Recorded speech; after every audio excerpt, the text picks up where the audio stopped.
Vamos a cuadrar.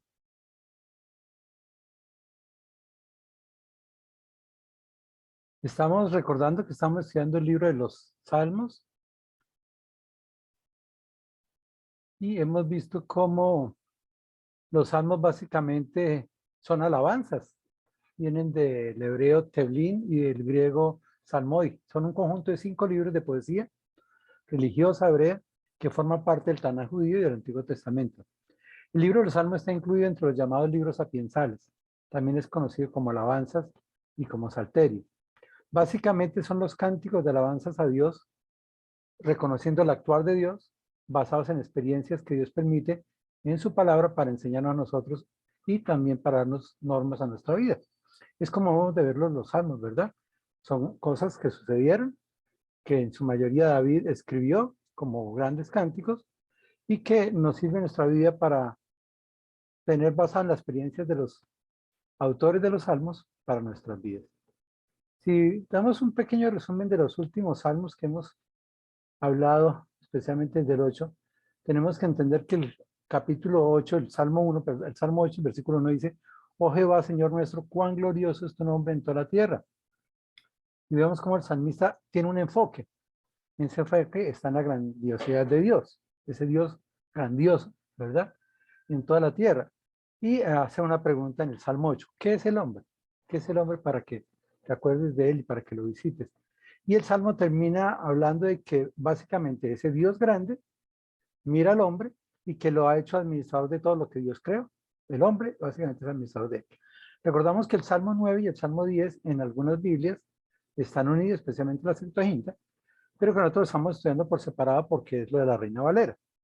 Y el Salmo 1 empieza con alabanza, dice: te alabaré, oh Jehová, con todo mi corazón, cantaré todas tus maravillas. Entonces el salmista está enfocado en la grandeza de Dios y en que va a dar testimonio de sus maravillas. De hecho, hablábamos de que este salmo es un salmo donde nos define la verdadera alabanza. Y vemos dos textos, uno en la alabanza personal y una alabanza colectiva, que nos dice cómo Dios actúa en el salmista, cómo Dios actúa en los justos y cómo Dios actúa en los impíos. Y por último, termina con el versículo 20, donde dice: pon, oh Jehová, temor en ellos, conozcan las naciones que no son sino hombres, cuando ven la grandeza de Dios. Y vemos como este salmo es un salmo de alegría, de gozo, por ver la obra de Dios. Pero el versículo 10, el Salmo 10, empieza en su versículo 1 diciendo: ¿por qué estás lejos, oh Jehová, y te escondes en el tiempo de la tribulación? Con esa desesperanza a pesar del salmista, ese salmo de lamento, donde el salmista está enfocado en los primeros 11 versículos en el carácter del malo. Y él describe cómo es el carácter del malo. Llega al versículo 12, donde nos habla de la oración, y en los últimos versículos nos habla del carácter de Dios, el carácter de Dios. Así entramos al Salmo 11, que es el salmo que vamos a estudiar hoy, pero yo quisiera hacer como una ilustración, y tiene mucho que ver con este edificio que me imagino que muchos lo han visto en alguna parte. Es un edificio muy bonito, es el Bar Al Arub, es la torre árabe que está como una vela sobre el mar del Arabia y que hace un alarde de la ingeniería. Se convierte en el hotel digno de un jeque. Su diseño nos sorprende tanto en su interior como en el exterior por su gran altura y por sus grandes lujos. El Burj Al Arab es considerado hoy en día como el único hotel de 7 estrellas en el mundo. Pues yo pensaba ir en estos días, pero cuando escuché el precio de la habitación dije: pues yo mejor me quedo en el Chicamocha. Cada habitación vale entre 1.500 y 3.000 dólares, más o menos entre 6 millones y 12, 14 millones la noche, independiente si uno duerme o no duerme, ¿verdad? Pero es que es un hotel que tiene sus cosas y que es muy importante entenderlo. En la obra de ese hotel se utilizaron 330.000 metros de concreto. Y de esos 330.000, la séptima parte, 45.000, se usaron solo en los cimientos de la estructura. También se estimó que se usaron 39.000 toneladas de barro de acero. El edificio cuenta con 186 habitaciones, algunas no son habitables, más o menos 120 son habitables. Tiene 361 metros de altura, tiene 60 pisos y tiene 72 ascensores. Tiene 8 restaurantes donde la comida más económica vale algo así más o menos como 4.000, 5.000 dólares. Eso quiere decir como unos 2 millones de pesos, 3 millones de pesos cada comida. Si lo miramos de esta perspectiva, hasta a 270 metros de la playa, Tiene 361 metros de altura. Entonces uno se pregunta, ¿cómo lo hicieron? Si está, como lo ven ustedes, anclado al mar. Y de hecho, si ustedes miran la base, esa basecita se la voy a mostrar aquí, tiene 250 pilotes que sostienen la torre por fricción. Recuerden que la séptima parte de todo el concreto fue solo para esas bases, ¿verdad? Los cimientos tienen una profundidad de 40 metros, pero para construirlo tuvieron que robar arena al mar para construir sobre una roca toda la estructura, porque en esa parte hay muchas tormentas que se dan en ese Golfo Pérsico donde están. Entonces hicieron bloques perforados de concreto montados sobre una cama de roca diseñados para reducir el impacto de las olas, actuando como una esponja artificial gigante. Si ustedes ven al lado derecho, ven unos huecos. Así es como está diseñado ese edificio. Ustedes ven aquí en la parte de abajo, esto blanco que se ve en la parte de abajo, es esto. Y entonces uno se da cuenta de cómo para construir semejante edificio, pues tenían que inventar algo de los cimientos. Ahora, ¿qué pasa si uno no hace unos buenos cimientos? Pues los edificios tendrían a caerse, como ha sucedido acá y hace unos 12 años sucedió en Medellín, que un edificio se vino para abajo porque no había buenos cimientos. Esta noche quiero que hablemos un poquitico sobre la importancia de unos buenos cimientos y para eso vamos a leer el Salmo 11. Vamos a orar para que Dios sea quien tome control de nuestras vidas y el Espíritu Santo sea el que lo aplique en nuestras vidas. Amado Dios, Padre Santo, te damos infinitas gracias por tu amor, por su misericordia. Gracias, Padre, porque tu palabra es viva y eficaz. Y gracias porque a pesar de que esta lectura que vamos a hacer hoy, este estudio que vamos a hacer sobre este salmo, fue la experiencia de David y fue un cántico del pueblo de Israel cantándolo allí por el desierto, ese salmo tiene un valor importante para nosotros, porque es principios de vida y es principio de la fidelidad tuya. Enséñanos a descubrir allí el secreto de este salmo y lo que hay para nuestras vidas también. Y todo sea para tu gloria. En Cristo Jesús. Amén. Vamos entonces a leer este salmo, dice el Salmo 11. En Jehová he confiado. ¿Cómo decís a mi alma que escape del monte cual ave? Porque aquí, los malos tienden el arco y disponen sus saetas sobre la cuerda para saetear en oculto a los rectos de corazón. Si fueren destruidos los fundamentos, ¿qué ha de hacer el justo? Jehová está en su santo templo. Jehová tiene en el cielo su trono. Sus ojos ven, sus párpados examinan a los oídos de los hombres. Jehová prueba al justo, pero al malo, y al que ama la violencia, su alma los aborrece. Sobre los malos hará llover calamidades, fuego, azufre y viento abrasador. Será la porción del cáliz de ellos. Porque Jehová es justo y ama la justicia. El hombre recto mirará su rostro. Y yo como tema de este salmo veo que podemos estar afirmando nuestros fundamentos, la necesidad de afirmar nuestros fundamentos. Vamos a mirar paso a paso este salmo y a mirar lo que allí hay, ¿verdad?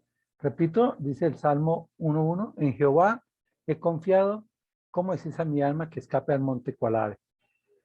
Vamos a mirar las evidencias de un fuerte fundamento en medio de las pruebas. ¿Sabe que los fundamentos de este hotel se hacen en medio de las tormentas? Y sabe que, por ejemplo, en Bucaramanga, que es una tierra de sismos, lo más importante de las construcciones que se hacen acá en Bucaramanga son los cimientos. Y esos cimientos es lo que hace que un edificio dure o no dure. Pero ¿cómo sé yo que un cimiento o un edificio está fuerte o firme? Pues cuando hay tornados, cuando hay pruebas. ¿Cómo saber que la vida de un cristiano tiene buenos cimientos? Cuando hay pruebas. Así como los edificios son probados por tormentas, por sacudidas, por temblores y terremotos, los cristianos somos sacudidos en medio de las pruebas. Pero en medio de esas pruebas, vemos aquí que el salmista dice una gran frase, que es como el resumen de todo el salmo. Dice, en Jehová he confiado. Ahora, cuando uno lee esa palabra, pues dice, sí, chévere. Pero es que es una vivencia el salmista. Y esa expresión en Jehová confiado no está hablando de que confía en el momento, ni que confía hace 10 años, ni que va a confiar hace 15 años. Esa palabra, como está la estructura gramatical, quiere decir, en Jehová he estado confiando. He confiado, ¿cuándo? En el pasado, en el presente y seguramente confiar en el futuro. El verdadero fundamento del creyente está en confiar en Dios. Si yo no confío en Dios en medio de las pruebas y las dificultades, ¿dónde está mi fe? Ahora, para entender eso tendríamos que hablar un poquitico de qué es confianza. Dice, algunos diccionarios sencillos, dice, confianza es la esperanza firme que una persona tiene en que algo suceda, sea o funcione de una forma determinada o en que otra persona actúe como ella desea o lo que promete. Es decir, la confianza no está dada sobre algo seguro. Es una esperanza firme, pero algo que puede suceder. Y yo me pregunto, ¿y qué es la fe? Porque en Hebreos 11:1 dice que fe es la certeza de lo que se espera y la convicción de lo que no se ve. Yo me haría una pregunta. ¿La fe y la confianza tienen algo en común? La fe y la confianza tienen algo en común. Es decir, cuando el salmista está diciendo, en Jehová he confiado, podría decir, tengo fe en Dios. Porque es que si miramos, algún escritor decía, fe es agarrarse a lo firme, a lo estable y absoluto, para no dejarse hundir. En cambio, confianza es descansar sobre alguien más grande y más fuerte que uno, que me ayude y permanece firme a reconstruir mi vida. Desde esa perspectiva yo veo que la fe es la acción, es el agarrarme.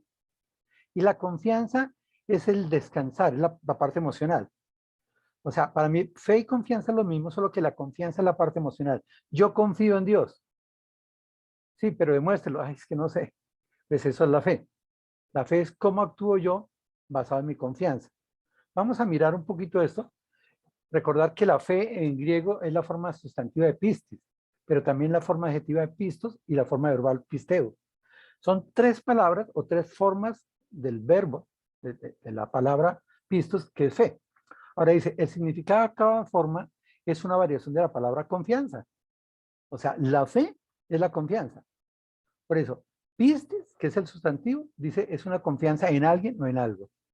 Pistos, que es el adjetivo, es confiar como en una persona de confianza. Y peusteo, que es el verbo, literalmente significa confío. Es decir, cuando el salmista está diciendo en Jehová confiado, como verbo, lo que está diciendo es, yo tengo plena fe en Dios. Yo tengo plena fe en Dios. Ahora, tú y yo podríamos decir lo mismo en medio de las pruebas. En Jehová he confiado plenamente. Yo tengo plena fe en Dios. Por lo tanto, cuando encontramos la fe en la Escritura, la leemos como confianza. Por lo tanto, bíblicamente la confianza y la fe tienen el mismo significado. Cuenta la historia que hace muchos años un gran malabarista pasó por 2 edificios en Estados Unidos sobre una cuerda. Pero para pasar tuvo que armar todo un show para que la gente lo viera. Y entonces él, para pasar, dijo, ¿cuántos creen que yo voy a pasar? Y todos bravos, yo sé que va a pasar, sí va a pasar. Y el hombre se agarró, empezó a hacer un poco de fuerte de viento, pero él pasó. Y entonces él les dijo, ¿confiaron en que yo pasé? Entonces sí.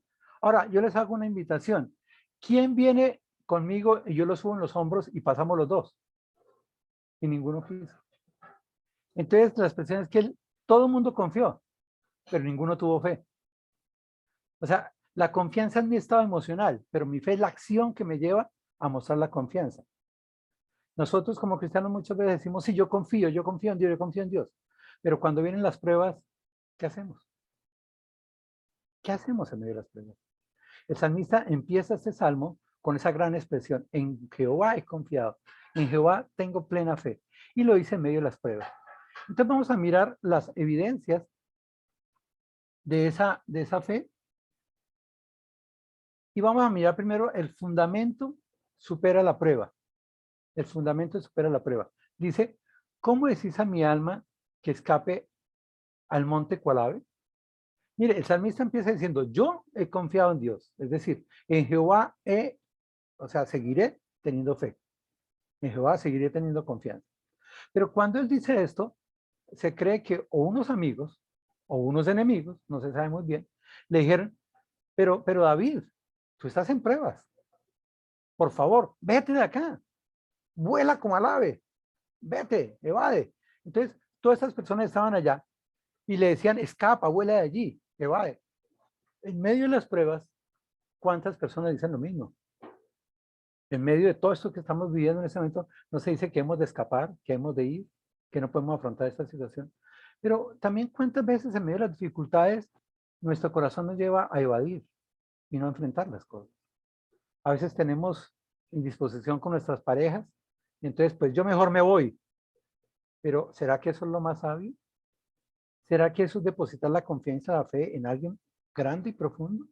¿O será simplemente que es desconfianza y por desconfiar evadimos? Lo que le están diciendo al salmista, ¿sabes qué? Tú tienes que volarte de acá. Tú no vas a aguantar esta situación. ¿Cómo vas a estar ahí quieto? Ahora, mientras el mundo nos dice que escapemos de las cosas, que vamos las cosas, me parece curioso que en estos días, hablando con algunas personas, me dicen, eso depende de las elecciones, lo mejor es irnos para otro país. Yo ya estoy buscando cómo irme para México, yo estoy buscando cómo ir para Panamá. ¿Sabes que ese es el ejemplo de este? Personas que ya están diciendo, si fulanito gana, lo mejor es irnos. O si el otro fulanito gana, lo mejor es también irnos. ¿Y cuántas personas ya están haciendo maletas? Pero a veces las situaciones en nuestros trabajos, tenemos dificultad con el jefe y decimos, yo un día eso mejor me voy. Pero pasa en el hogar. Los jóvenes también. ¿Cuántos jóvenes tienen dificultad en sus hogares y lo que dicen es, yo voy a buscar cómo irme para algún lado? ¿Cuántas chicas terminan casándose solo por evadir el hogar? Ahora, ¿qué dice Dios en su palabra? ¿Será que Dios sí nos dice escapen y huelen? Porque creo que uno de los versículos más conocidos y que a mí más me ha confrontado está en Josué. Pero recordemos que ellos le dicen, ¿cómo decís a mi alma? ¿A quién le están hablando ellos? Directamente el alma. ¿Se acuerdan que hay en el alma? El alma es ese conjunto de voluntad, emociones, decisiones. Eso es lo que hay allí. Es decir, ellos le estaban diciendo, tome la decisión de irse, váyase voluntariamente, confiesen en huir. Pero la palabra de Dios nos dice en Josué 1:7, solamente esfuérzate y sé muy valiente. Miren lo que está diciendo el texto. Ellos le dicen a uno, escape, se huele allí. Pero la palabra de Dios dice, no huele, no escape. Más bien, saca fuerzas donde no las tiene. Y valora las cosas que tiene. ¿Para qué? Para que vayas a ser conforme a toda la ley que mi siervo Moisés te mandó. No te partes de ella, ni a diestra ni a siniestra, para que seas prosperado en todas las cosas que emprendas. Sabes que mientras el mundo nos manda a evadir las cosas, mientras el mundo o aún algunos amigos o a veces enemigos nos dicen que escapemos a la realidad, Dios dice no, saca fuerzas donde no las tienes. No importa lo débil que estés, no importa lo agotado que estés, saca fuerzas. Cuando estés enfermo, cuando tengas malas relaciones con tu pareja, con tus hijos, con tus padres, en el trabajo, en el colegio, en lo que tú haces, en medio de un país en desorden, saca fuerzas y valora lo que tienes. Sé muy valiente. ¿Sabes que si nosotros aprendiéramos a valorar lo que tenemos, lucharíamos más por eso? Pero hay gente que se entrega tan fácilmente. Estos días estaba hablando con una persona que está pasando por una enfermedad bastante seria. Y él me decía, ay, Jorgito, ¿por qué no me ayuda usted a tramitar esa cosa de la eutanasia, es que llaman? Yo ya no aguanto más. Yo quiero ir. Decía yo, pero ven, ¿qué tanto te duele? No, no me duele más, pero es que yo ya no quiero más. Y yo llegué con ese versículo y decía, ¿sabes qué? Dios quiere que te esfuerces y que valores lo que tienes. Valora tu vida. El mundo nos manda que escapemos. El mundo que nos manda que evadamos. Pero Dios te dice, esfuérzate y sé muy valiente. ¿Y qué tenemos que hacer nosotros? Guardar la palabra de Dios, cumplir la palabra de Dios. Tenemos un patrón que nos rige, que es un fundamento fuerte para nuestras vidas. Y ese fundamento es lo que nos ayuda a superar las pruebas. Las pruebas no las superamos por nuestras capacidades. Al contrario, nos toca sacar fuerzas donde no las tenemos. No las sacamos por lo que tenemos, al contrario, nos toca valorar lo que tenemos o no tenemos. Lo segundo es que el fundamento se mezcla con la lógica. Dice el versículo 2, ¿por qué aquí los malvados tienen el arco? Disponen sus saetas sobre la cuerda para desatar en oculto a los rectos de corazón. El texto me está diciendo aquí que mientras ellos le decían, escapa, vuela de allí, él empieza a pensar. Bueno, algunos dicen que no era él, sino que ellos mismos le decían, ¿sabes qué? Vuela. Yo pienso que es el salmista mismo que está diciendo, ante la pregunta de ellos, ante el consejo de ellos, de que escape, yo pienso que si yo llegara a escapar, cuando yo empiece a volar, si yo empezara a volar, entonces van a estar esos enemigos con una flecha. Y habla de tres cosas importantes de ellos, ¿verdad? Dice que los malos tienden el arco, disponen las saetas sobre la cuerda. Hay tres objetos que pueden agredir al salmista, bueno, a los rectos de corazón, que son las flechas, la cuerda y el arco. Y él en cualquier momento puede disparar, ¿verdad? ¿Y para qué van a hacer eso? Para saetear, es decir, para matar a la persona en oculto a los rectos del corazón. Y sabes que los enemigos lo hacen todo en oculto, no lo hacen a la luz del día. Entonces el salmista se pone a pensar, espera un momentico, yo confío en Dios. Ellos me dicen que vaya, que me huele, que vada, que salga como un ave. Pero ¿no sería peor salir como un ave? Porque ellos están ahí como esas flechas, están con arcos. Y yo sería un blanco fácil para ellos. Entonces, hay que entender que el arma más letal no es la flecha, sino la duda. ¿Sabes qué es lo que querían de él? Que dudara de su fe. Que dudara de su fe. No era el temor porque muriera, sino que él hacía las cosas y confiaba en Dios. Por eso él empieza el salmo diciendo, en Jehová he confiado, en Jehová tengo fe. O sea, yo no tengo la fe en los enemigos, yo no pongo mi fe en los consejos de mis amigos, yo tengo mi fe en Dios. Y vale la pena preguntarnos esta noche, ¿en dónde está nuestra fe? En todas esas palabras que escuchábamos o que nos mandan hoy por WhatsApp, en todas esas noticias catastróficas de nuestro país, de lo que va a pasar después de elecciones, ¿en dónde está nuestra fe? En unos exámenes de laboratorio que salen diciéndonos que estamos pasando por una situación complicada. Yo no sé cómo estas personas que están diciéndole a él, con qué objetivo lo dijeron. Algunos piensan que era burla. Y la burla es, ¿cómo así? ¿Usted no que confía en Dios? Entonces, ¿qué va a hacer? Vaya, vuélese, váyase como un ave. Algunos piensan que este texto era manipulación para coger a David y decirle, David, no queremos que esté aquí, váyase. Y lo que estaban buscando es que él se fuera. Algunos piensan que lo estaban ayudando y le están diciendo, oye, tu vida está en juego. Y ante esa vida en juego, mejor vuélese de acá. Nosotros vamos a trancar a esos guerreros que vienen contra ti y vuélate. Algunos eran irónicos y decían, vamos a ver qué hace este hombre de fe. Estos hombres de fe son así, vale, que ante cualquier cosa salen corriendo. Pero el salmista clara dice, no, en Jehová he confiado. Algunos piensan que era por confundirlo. Yo pregunto, ¿cuántas veces escuchamos palabras del mundo en las noticias, en la televisión, repito, en el celular, que nos dicen que evadamos las cosas? ¿Cuántas veces hemos pedido consejo y alguien dice, no, lo mejor es que usted se vaya a eso, lo mejor es que usted no pida perdón, lo mejor es que usted no haga eso, sino vuélese? Entonces el salmista tiene que tomar una decisión y la decisión que toma es confiar en Dios. Y lo tercero que veo es que el fundamento, la fe, la confianza, lo que debe dar es darnos firmeza. Por eso el salmista en medio de esa situación se pregunta, si fueren destruidos los fundamentos, ¿qué ha de hacer el justo? Él está pensando en eso, ¿no? ¿Qué hago? Y le dicen, huya, escape. Y él pensaba, ¿será que evado? Pero espera un momentico. Si yo creo en que Dios me protege, si yo creo en que Dios me cuida y salgo corriendo, ¿qué es lo que estoy evadiendo? ¿No será que evado mi fe y mi confianza? Hermanitos, no sé si hay algún amigo esta noche aquí con nosotros, pero yo sí quiero decirle que todas las decisiones que nosotros tomamos tienen que tener en cuenta una cosa. O estamos confiando en Dios o estamos desconfiando de Dios. No hay más, porque no hay más opción. Tal vez a veces empezamos a confiar más en los hombres, en la familia, en los consejeros, en las noticias, y dejamos a Dios a un lado.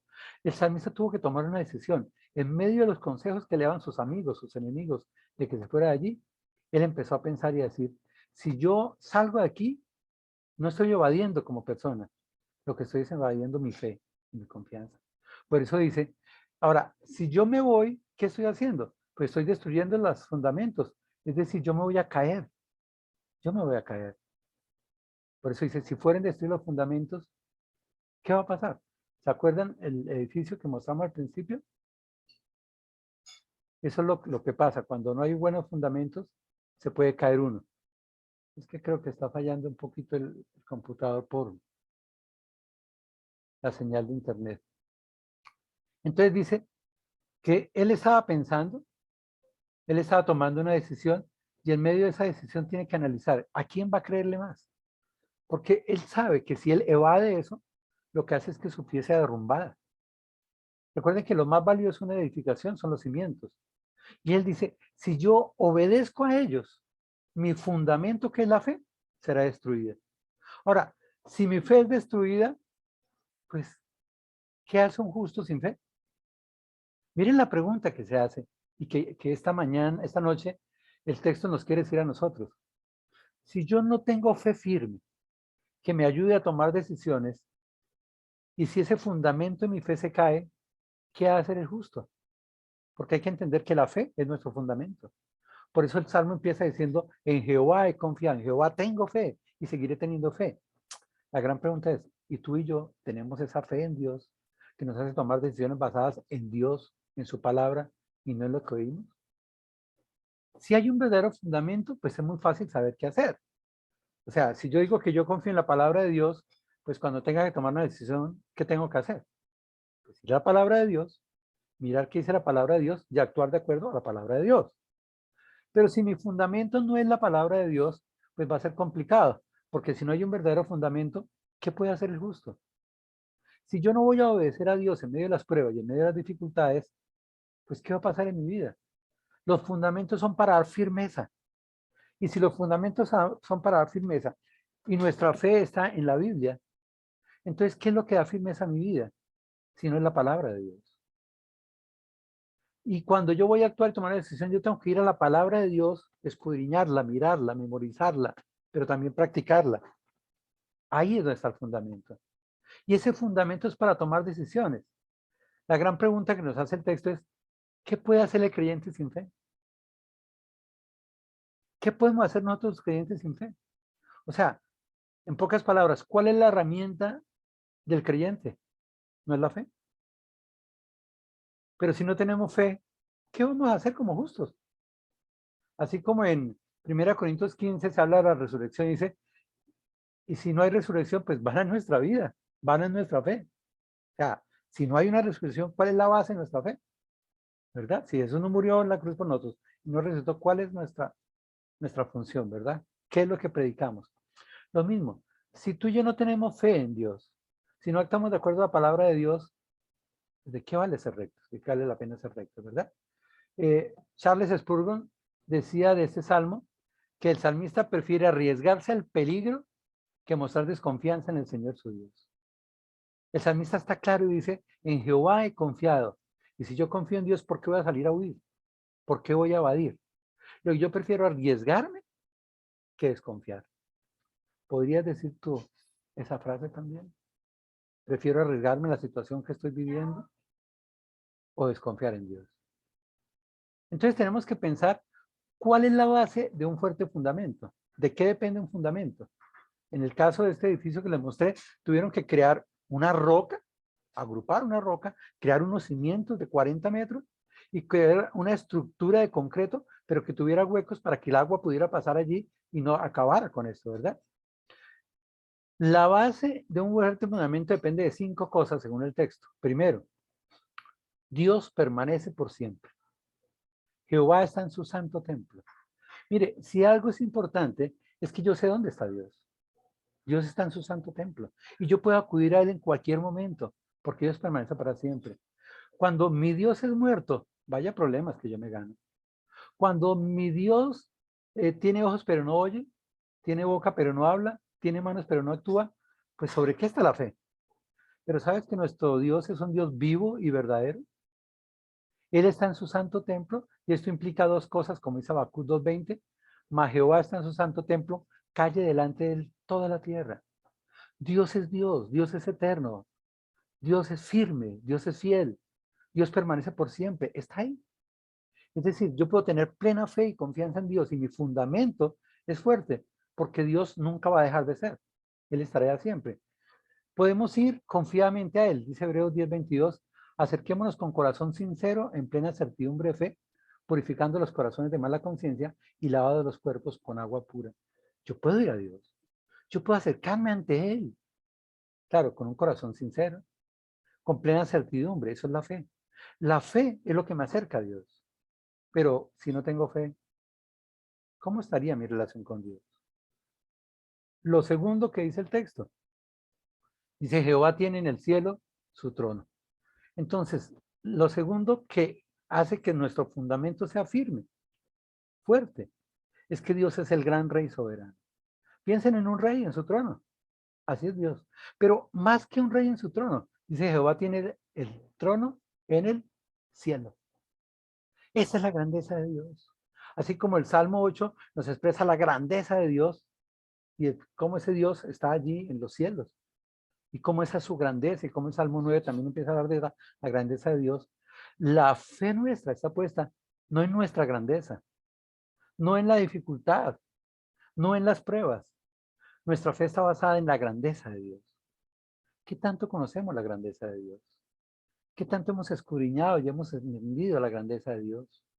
Que ese es un Dios fuerte, grande y soberano. El Salmo 73 habla de otro salmista, el salmista que por poco cae, porque se enfoca en la prosperidad de otros, ¿verdad? Y dice, en vano he lavado mis manos, y empieza así hasta que entra a orar y cae en cuenta de que el fin de ellos, ¿verdad? Y termina en el versículo 24 diciendo, me has guiado según tu consejo y después me recibirás en gloria. El fin de ellos es la muerte, pero tú a mí me has guiado y me darás gloria. Y el versículo 25 dice, ¿a quién tengo yo en los cielos sino a ti? Y fuera de ti, nada deseo en la tierra. Ese es un fundamento firme. Ese es un fundamento fuerte. Entender que nuestro Dios es un Dios rey, es un Dios soberano, es un Dios que su trono está en los cielos, que es grande, que es sublime, ¿verdad? Dice 1 Timoteo 4:12, por lo cual asimismo padezco esto, pero no me avergüenzo, porque yo sé a quién he creído y estoy seguro que es poderoso para guardar mi depósito para aquel día. Yo creo que el salmista entendía eso. Claro, yo sé que esto es el Nuevo Testamento, el salmista no estaba cuando se escribió esto, pero en su vida él sabía en quién había creído. La gran pregunta para nosotros hoy es, en medio del caos de este mundo, en medio de las circunstancias que estamos viviendo, en medio de las dificultades que estamos enfrentando, ¿estamos seguros en quién hemos creído? ¿Cómo se entender que hemos creído en ese Dios Rey, soberano, con su trono que está en los cielos, por encima de todas las cosas, y que Él es poderoso para guardar nuestro depósito para aquel día? Ese es un fundamento firme. Un fundamento firme tiene que ver que Dios está en su santo templo, que Él permanece allí. Segundo, que Dios es un gran rey soberano. Tercero, dice el versículo, sus ojos ven, sus párpados examinan a los hijos de los hombres. Y lo que quiere decir este texto es que Dios examina a todo ser humano. ¿Sabes que yo me equivoco cuando veo a las personas? Cuando conozco a algunas personas, especialmente cuando empiezo a conocerlas, porque no es fácil enfocarme en algunas cosas, sino conocer la magnitud. Pero Dios es muy grande. Hay una nebulosa que llama la nebulosa Helix, y está en la constelación de Acuario, más o menos a 160 millones de años luz de este mundo. O sea, está bastante lejos, ¿no? Y ella asemeja un ojo. Como lo ven allí, tiene dos semiondas de gases y tiene su planeta allí, su nebulosa. Dicen que es el ojo de Dios. Ahora, yo sé que eso es algo que está allí en la naturaleza, que Dios diseñó y todo eso. Pero el texto nos lleva a algo más que eso, y entender que Dios ve las cosas. Ahí hay un lenguaje figurado que habla que los ojos de Dios ven. Ay, yo tengo las patas que me duelen mucho. Así como en el Salmo Oye, 115 ¿qué pasó con Estela ayer? habla que hay dioses, que hay ídolos que ¿Por tienen ojos, qué? pero no ven. La gran ventaja es que Dios Del examina todo. a todo ser humano. Y que por Gracias, hermano Miguel. Pero el texto dice más allá, sus párpados examinan ¿a quién? A los hijos de los hombres. Dios conoce a cada ser humano. Dice que el hombre mira las cosas externas, lo grande del ser humano, pero Dios mira su corazón.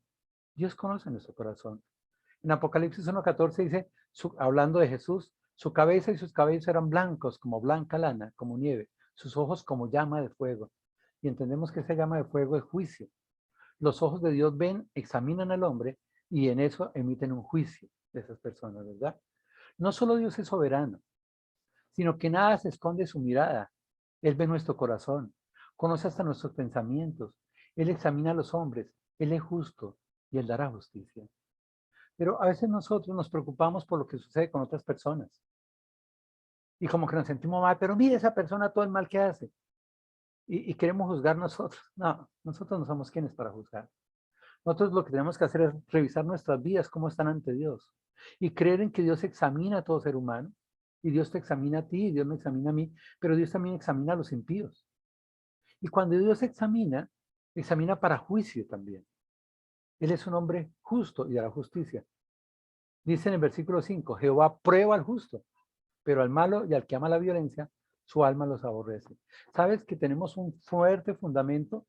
Porque Dios no es solo soberano, Dios no solo persiste para siempre, Dios no solo examina al ser humano, sino que Dios es santo y justo.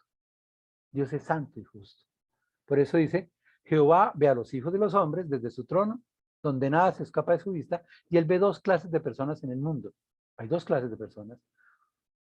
a unos que llama justos, y dice que qué hace con los justos, los prueba. ¿Y para qué los prueba? Pues para ver cómo está su corazón. ¿Para qué son las pruebas? Las pruebas son para fortalecer nuestra fe.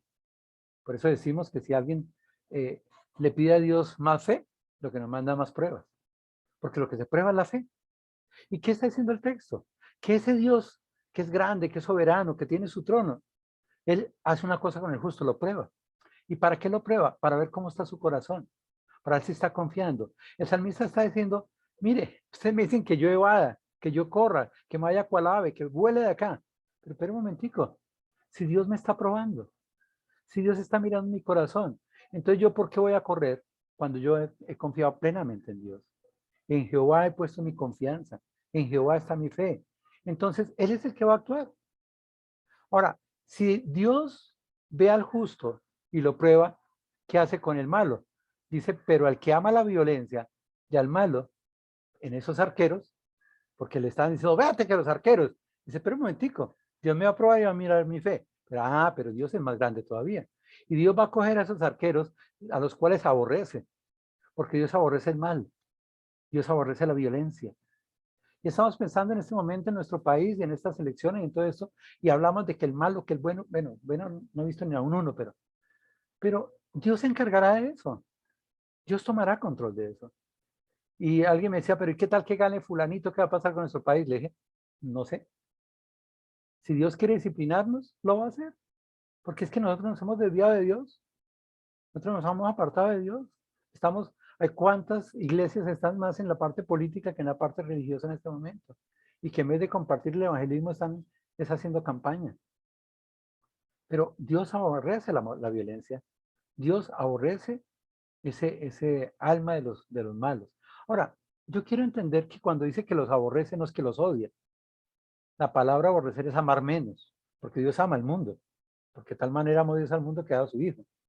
Pero a los justos los prueba para mostrarles más amor, mientras que a los malos los ama menos y los va a juzgar también, que es lo que pasa diciendo en el versículo 6.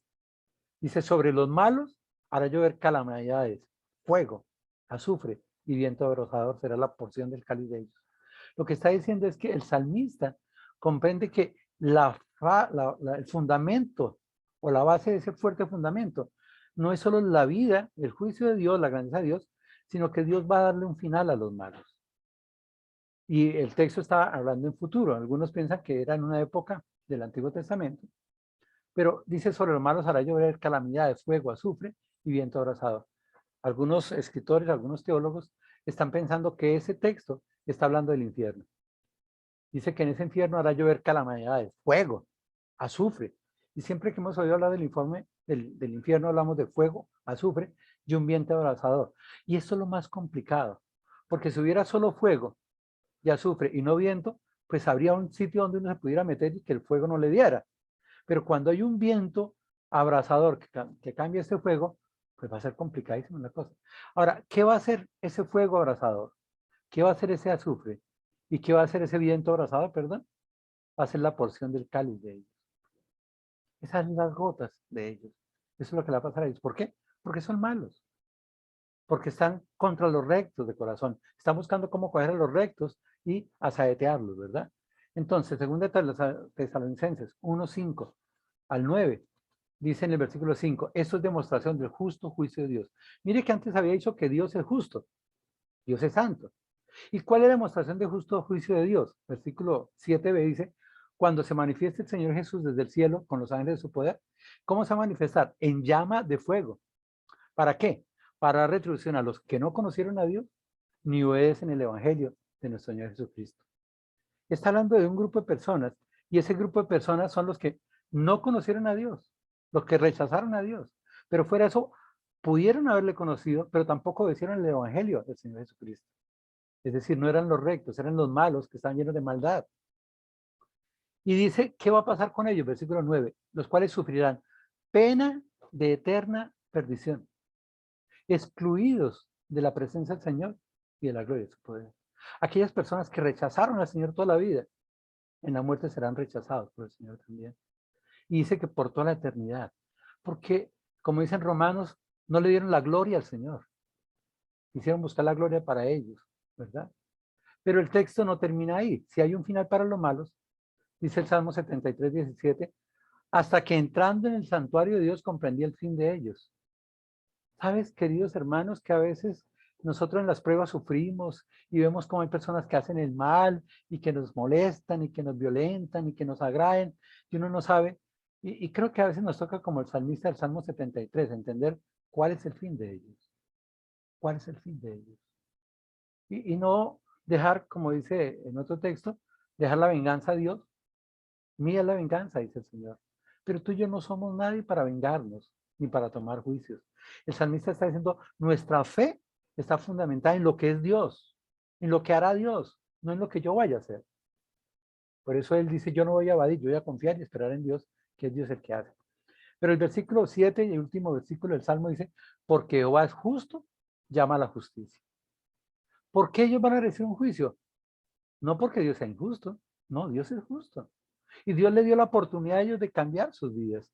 Dios le dio la oportunidad de restaurar sus vidas. Si hay algún amigo en esta noche, quiero decirle con todo mi corazón, Dios es justo. Y Dios te está dando la oportunidad de escuchar el Evangelio. La pregunta es, ¿tú qué vas a decir? El salmista dijo, en Jehová he confiado y no voy a evadir. ¿Tú no estarás evadiendo recibir a Jesús en tu corazón? ¿Tú has podido entender que Cristo murió en la cruz para reconciliarte con Dios Padre? Que estando muerto en vida Dios te quiere dar la vida para que vuelvas a Él, para que seas reconciliado con Él. Y para que, independiente de lo que es tu vida, Él te declare justo. No porque lo seas, sino porque Cristo pagó por tus pecados allí en la cruz. Él tomó todo lo que tú tenías que pagar. Él cogió el acta de decretos que había contra ti, la anuló, la puso allí en la cruz y dio su vida por tus pecados. Pero ¿crees de todo tu corazón es suficiente la fe en Jesús como para que tú empieces a actuar basado en esa fe? No es solo que confíes en eso, porque la confianza es esa parte emocional que me dice, sí, yo creo, pero necesitamos subirnos en los hombros del Redentor, así como este hombre acróbata pasaba por allí. Es la fe el fundamento firme en nuestras vidas. Dice que Jehová es justo y llama a la justicia. El hombre recto mirará su rostro. Entonces, ¿cuál es el final de los rectos? Dios es justo, ama la justicia y por eso en medio de su justicia ha ofrecido vida eterna para aquellos que le buscan, para aquellos que le creen. Si el texto anterior decía que serán excluidos, ¿quiénes? Los que no conocieron a Dios ni obedecieron a Dios. El texto se voltea cuando decimos Dios es justo, ama la justicia y al recto Dios le perdona. En 2 Tesalonicenses otra vez miramos los otros versículos. Versículos 5 del capítulo 1 dice, esto es demostración del justo juicio de Dios. ¿Y cuál es el justo juicio de Dios? Dice, para que seáis tenidos por dignos del reino de Dios. Mientras unos son excluidos del poder y de su gloria, allá en ese lago de fuego, dice otros van a ser dignos en el reino de Dios. ¿Quiénes? Los que conocieron a Dios y obedecen sus mandamientos. El cual así mismo padecéis, porque es justo delante de Dios pagar con tribulación a los que os atribulan. Esos que nos oprimen ahorita, esos que nos llevan por pruebas, algún día van a pagar una prueba mucho mayor que la que tú y yo podemos pagar. Y a vosotros que sois atribulados, que estamos pasando por pruebas, que estamos pasando por dificultades, y que nos dicen, vuele, va, y Dios nos dice, fuérzate y sé valiente, y confiamos plenamente en Dios, dice que nos va a dar reposo con nosotros cuando se manifieste el Señor Jesús desde el cielo, con los ángeles de su poder. Qué momento tan bello será ese día, cuando Dios venga por su iglesia, cuando aquellos que hemos sido declarados justos estemos esperándole y aguardando. Primera Juan 3:2 dice, amados, ahora somos hijos de Dios, y aún no se ha manifestado lo que hemos de ser, pero sabemos que cuando Él se manifieste, seremos semejante a Él, porque le veremos tal como Él es. Y todo aquel que tiene esta esperanza en Él se purifica a sí mismo, así como Él es puro. El final de los rectos es que mirarán su rostro. En 1 Juan 3:2 dice que somos hijos de Dios y que algún día lo veremos a Él cuando se manifieste, tal y como es Él. Pero también dice el versículo 3, y todo aquel que tiene esta esperanza en Él, se purifica. Y así mismo, así como Él es justo. Querido hermano, Dios tiene un final para nosotros. Pero ese final depende de qué tanto obedecemos al Señor y qué tanto en verdad hemos creído y confiado en Dios. No es solo confiar, decir yo sí creo, es actuar por fe, porque la fe es acción. Y esa acción implica obedecer plenamente la palabra de Dios, aunque las personas nos digan que hagamos otras cosas, aunque el mundo nos diga que hagamos otras cosas, es que tanto estamos obedeciendo la palabra de Dios. Hay que afirmar nuestros fundamentos, hay que hacer fundamentos firmes. Y estos fundamentos firmes, esos cimientos, dependen de que podamos superar las pruebas confiando en Dios, de que funcionan aún por la misma lógica del ser humano de entender lo que Dios es y lo que Dios hace. Y esas pruebas, esos cimientos es lo que nos dan firmeza. La fe es lo que da firmeza a nuestras vidas. Es por fe que andamos. Es confiando en el Señor que tú y yo podemos, independientemente de lo que sea en el mundo, obedecer al Señor. ¿Sabes? Confiar en Dios o la fe en Dios es nuestra plena confianza en Él. Plena y total confianza en Él. Pero por otro lado vemos que la base de nuestra fe es que Dios permanece por siempre, que Dios es soberano, que Dios examina todo, que Dios es santo y justo, que hay un final para los malos y hay un final para los rectos. La base de nuestra fe no está en que me vaya bien, no está en que me gane el baloto, no está en que todo el mundo me salude, no está en mis pensamientos, está en lo que Dios es la esencia de Dios, es el carácter de Dios. La base de nuestra fe está en Dios, no en el país, no en las circunstancias, no en las pruebas, no en las relaciones, o depende de mi relación con Dios. Por eso mi confianza está puesta en Dios. En Jeremías capítulo 17 dice que hay dos clases de hombres. Así ha dicho Jehová, maldito el varón que confía en el hombre y pone carne por su brazo y su corazón se aparta de Jehová. ¿Sabes que el salmista entendía esto y no se fue a hacerle caso a los hombres porque no confió en ellos, sino confió plenamente en Dios? ¿En quién estamos confiando nosotros? ¿En las personas que están hablando, en esos WhatsApp, en esos mensajes, en la prensa, en tantas cosas? Porque si confiamos en ellos, en el hombre y no en Dios, dice, será como el retamo en el desierto y no verá cuando viene el bien, sino que morará en las sequedades del desierto, en tierra despoblada y deshabitada. Si yo no confío en Dios, mi vida va a ser sola, desolada, despoblada. Pero el versículo 7 muestra lo contrario. Dice, bendito el varón que confía en Jehová y cuya confianza es Jehová. Dos cosas importantes, ¿sí? Yo puedo decir que yo confío en, bueno, no sé, yo confío en mi jefe, ¿verdad? Pero mi jefe me dice, Jorgito, haga esto. Yo digo, no sé, y llamo al jefe de zona y le digo, hombre, ¿usted qué piensa hacer esto? No, no lo haga, y no lo hago. El texto dice que eso no es confiar en Dios. Cuando uno confía en Dios, dice que son dos cosas, el verbo y el sustantivo, y cuya confianza es Jehová. Es decir, yo confío, pero mi máxima confianza en lo que yo hago está basada en Dios. Dice, porque el resultado será como el árbol plantado junto a aguas que junto a la corriente echará sus raíces y no verá cuando viene el calor, sino que su hoja estará verde y en el año de sequía no se fatigará ni dejará de dar fruto. Querido hermano y querido amigo, ¿dónde está puesta tu confianza? ¿En las pruebas o en las dificultades? Porque nuestra confianza debe estar puesta en lo que Dios es, en lo que Dios hace, y no en nuestros pensamientos. Por eso el salmista dice que le dijeron a mi alma, evada, vaya, vuele. Pero él confiaba en su fe. En plena fe dice, yo he confiado en Dios. ¿En quién estás confiando tú? No hay silencio que Dios no entienda, ni tristeza que Él no sepa. No hay amor que Él ignore, ni lágrimas que no valore, porque Dios te ama. Dios conoce nuestros silencios, Dios conoce nuestras tristezas, Dios conoce nuestras lágrimas. Y todo eso lo conoce porque nos ama. Y en el amor de Él no dejará que pasemos por dificultades ni por pruebas, y estará siempre allí en medio de eso y nos ofrece una eternidad para estar con Él por siempre.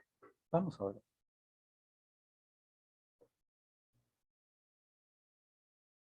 Amado Dios, Padre Santo, te alabamos y te damos infinitas gracias por tu amor y tu misericordia.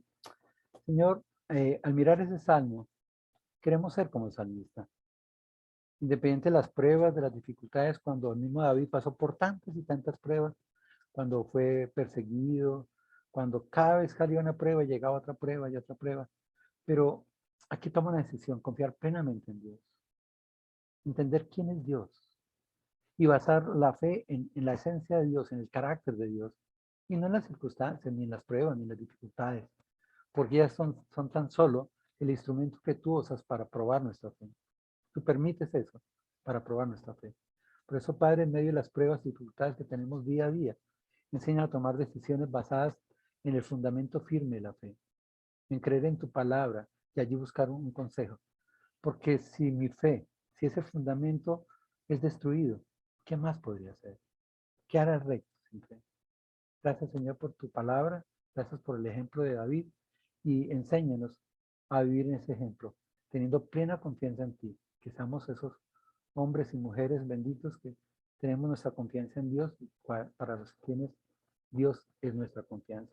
En Cristo Jesús. Amén. Muchas gracias, hermano.